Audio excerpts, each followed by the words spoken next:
chose, vous attendez. Allez. Je vais vous expliquer des choses, je vais vous faire visiter les coulisses, vous allez être bluffés. Vous êtes au Théâtre La Bruyère et sachez que depuis hier soir, nous avons eu l'exclusivité.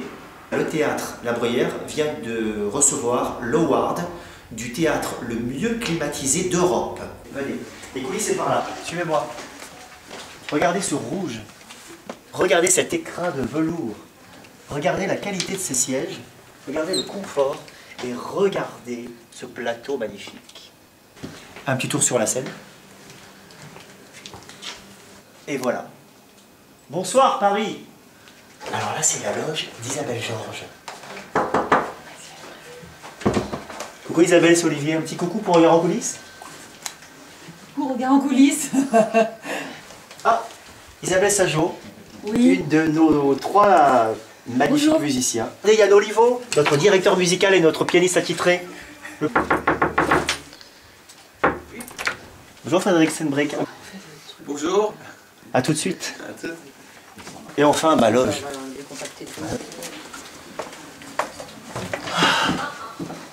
C'est ici que tout se passe, c'est ici qu'on se concentre, c'est ici qu'on rêve à notre public et que l'on se prépare pour donner le meilleur de nous. Et c'est ici que l'on mange des pâtes entre les deux spectacles. Parce que comme tous les sportifs, les sucres lents c'est très important.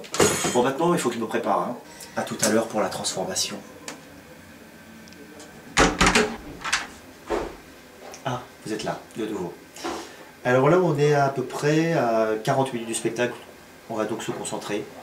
Et donc je vous dis à tout à l'heure si vous le voulez bien. Merci.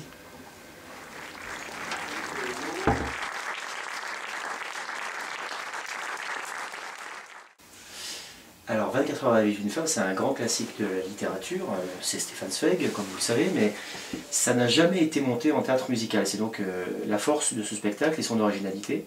C'est adapté par Sergei Drestin qui a fait les musiques, et l'adaptation est de Stéphanie Kong et de Christine Candillon, qui ont fait aussi les textes de chansons.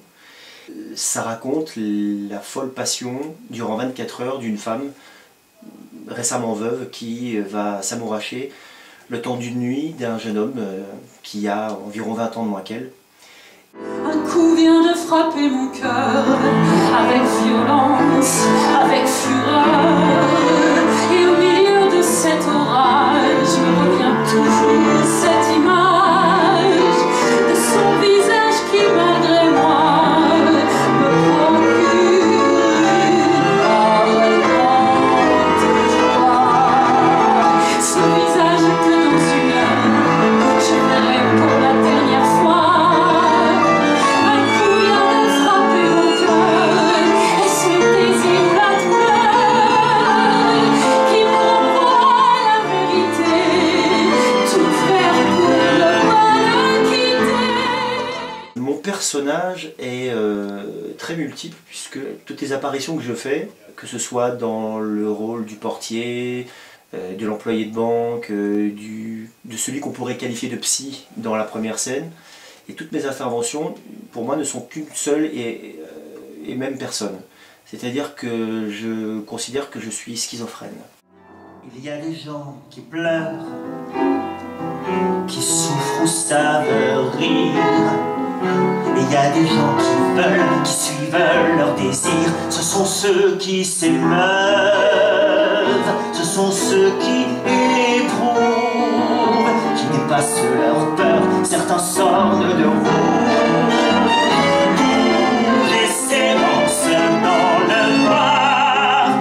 Et nous, si l'on dansait ce soir.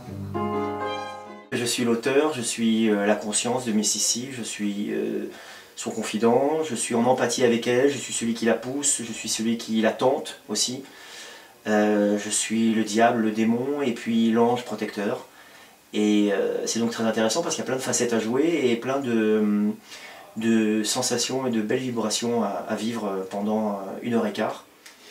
Ce qui me plaît le plus dans ce spectacle, c'est que on a des musiciens. On a un trio magnifique. Alors c'est piano, c'est violon et violoncelle. On a notre directeur musical et pianiste qui a fait tous les arrangements également, qui s'appelle Yann Olivo.